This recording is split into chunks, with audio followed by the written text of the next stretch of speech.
do that to me, though, then they better know that they're going to have to pay a price, and that price will be me going left, right, center, every direction to chastise them, to call them out on the mat, and to wrestle with them to show that they manipulated my words. Yeah, so, yeah, exactly. I don't know. I hope not. I trust the producer. She's a very good person, and she doesn't want to go down that path. So that was the only reason I did it, was because I trusted her. So we'll see if that trust is betrayed or not.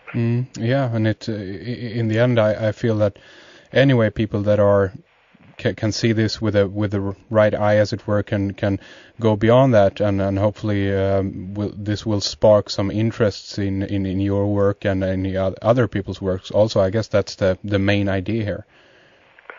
Yeah, the ancient Gnostics believed that there were these beings that lived among us, and they were called archons. And these archons were like kind of dark spiritual forces that like to attach on to people who were angry or were into violence, and they loved it when humans fought each other and killed each other, and this would be almost a sexual charge to these archons.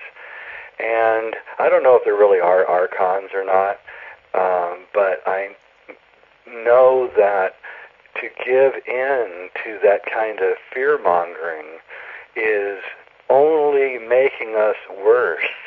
And so I refuse to submit myself to that kind of ideal. And so I've been criticized in the film 2012, The Odyssey, for being for presenting a positive view of the future and of 2012. And I reject that criticism because, let the Bush administration, let the major corporate media present these nightmarish scenarios if they wish, but I refuse to do it, and I'm not going to go down that route. And whatever happens at this point, but I'm not going to participate in that kind of thing. And so, the main criticism that people make of me and my work is that I don't advocate this kind of fear. I want you to know, though, that it doesn't mean that I don't know that there aren't incredibly scary things going on, and that the world is on the brink of destruction, because I believe it is. But just because it's on the brink of destruction doesn't mean it's going to be destroyed. Yeah, that's right, exactly.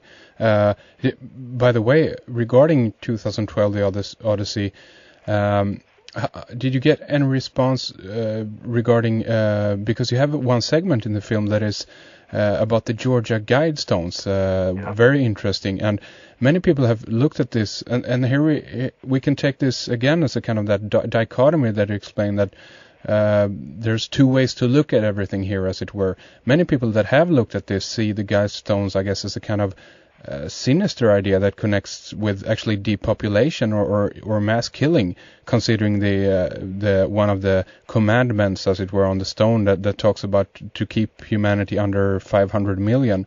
And other, I guess, could interpret that someone might have some kind of knowledge of a coming or looming catastrophe. But what's your thoughts on this? Well, that's a good question, and I'm glad I'm getting a chance to answer it. I guess my answer is that my feeling is that at the very core of Freemasonry, there is apparently a group of people who are following some kind of cycle, some kind of gigantic cycle. And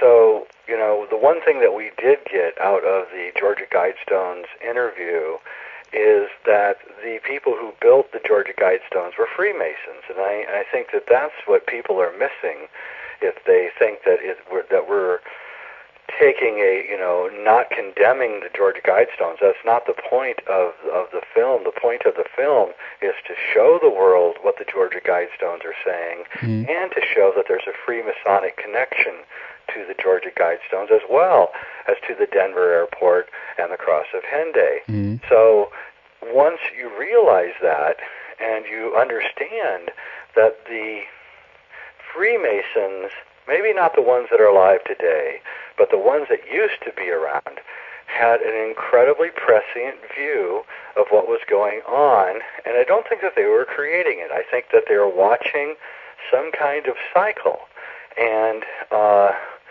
so is this the commandments of a world that they're going to make, or is it their own description of the world that's going to happen after the age ends? And I can't answer that question. I'm still looking at it. Yes. However, in the new film, Time Wave 2013, we go into Benjamin Franklin's Magic Square quite extensively. And for those of you who don't know about Benjamin Franklin's Magic Square, this is like one of the most incredibly alchemical evocations ever in world history. And of course, Benjamin Franklin was a 33rd degree Mason, the head of the Freemasonic order in North America, later the ambassador to France. And so my feeling is that through, especially with Benjamin Franklin's Magic Square, is that there is some relationship between our genetic makeup and the timing frequency, the cyclic, calendric timing frequency, and they know that something is about to happen, making it happen. They just have been keeping records and looking at things for so long that they know it's going to happen. And so I think the Georgia Guidestones are a message to the future world about the way that we should live our lives. And do I think that they're going to reduce the population? No, I think the population is going to reduce itself. I think that the world is going to become so bizarre and so weird that a lot of people are just going to choose to leave this world, not by murder, although that will happen, I'm sure, but by their own voluntary, actions.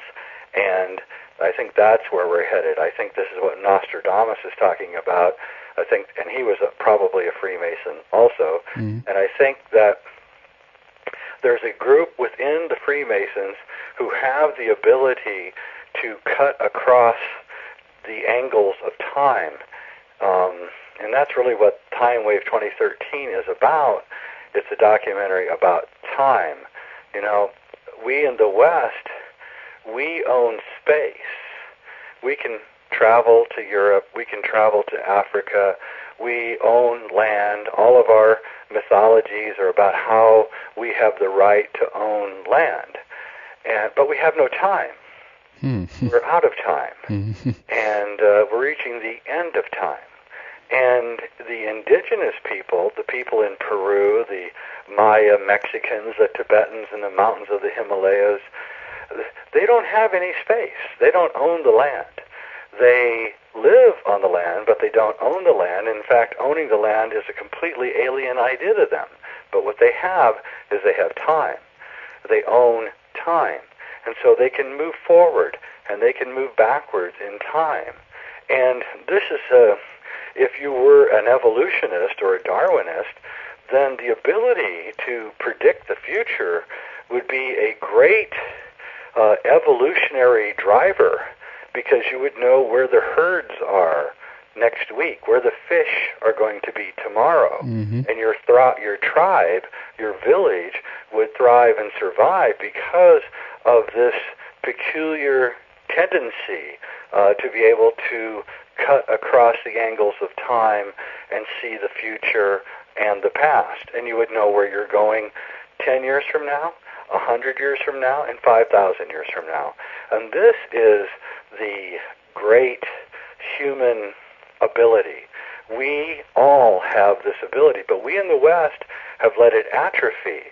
And the only people in the West that seem to have this ability, at least recently, are the Freemasons and a few psychics here and there. And when I say Freemasons, I'm not talking about the clubs that meet to talk about business and, you know, the soccer game that's next week or whatever. Mm-hmm. I'm talking about the Freemasons, the inner group of Freemasons who may not even be around anymore. Fulcanelli tells us over and over in Mystery of the Cathedrals that he's straining his oath to tell us the things that he's telling us. And so we can see that he is probably a member of some organization that has Freemasonic-like qualities. And since he tells us that the Cross of Henday was built by a Master Mason, we can only assume that he is a Freemason. So this is really what's going on. There's a small cadre within the Freemasonic institution that has a high shamanic intent. And I don't think that it's an evil intent. I think it's the ability to transcend time, to see the future, and to prepare for those eventualities. And I think that if you can look at a problem in one way and say, "Oh my God, it's a gigantic conspiracy," you know, run for your lives. And you'd be right probably in some ways. Mm-hmm. You can also look at the same exact situation and say, oh, this isn't a gigantic conspiracy.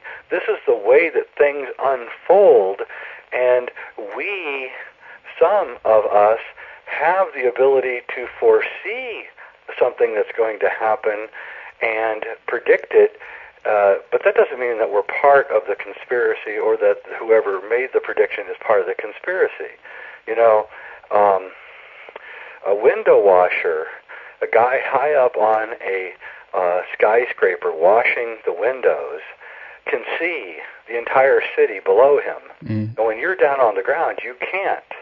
But if you were in your car in the city and you cell phoned the window washer and asked him if the traffic was clear up ahead of you, he could tell you whether it was or not, and you would avoid traffic accidents, traffic snarls, and all of those things. That doesn't mean the window washer is psychic. It just means he's sitting up higher and he can see further downstream than you can. And he's relaying message back to you, which helps you in your daily life. So to say that there's a gigantic conspiracy is in some ways absurd, because it's like saying because there's a traffic accident 8 blocks up the road from you and the window washer can see it and cell phoned you and told you about it, that the window washer is somehow part of the accident and part of the conspiracy to make the accident happen, which is just completely absurd. It's all in how you look at it. It's all in how you understand the human endeavor, and then it becomes more clear what's going on. There's nothing wrong, you know, with planning for any eventuality. But just because you're planning for an eventuality doesn't mean you're making that thing come true. This is a delicate situation in that sense. I guess you don't even want to scream wolf too soon, as it were. But what I'm thinking about is, I mean, what's the obligation here then, to, beyond the fact that the Masons or top Masons here maybe then are trying to warn us about this potential upcoming or catastrophe in symbolic architecture? I mean, why not go out and verbally speak about this, or would that be a bad idea, do you think? Well, I think it would be a bad idea, because how do you know you're right? And what if you're wrong? And then what about the karma of getting everyone into a complete panic over something that isn't right? I mean, none of us, as far as I know, can concretely predict the future. There are a few psychics, like Nostradamus, who could vaguely predict the future. Not even Nostradamus was concrete about it. In fact, you can't understand most of Nostradamus's quotations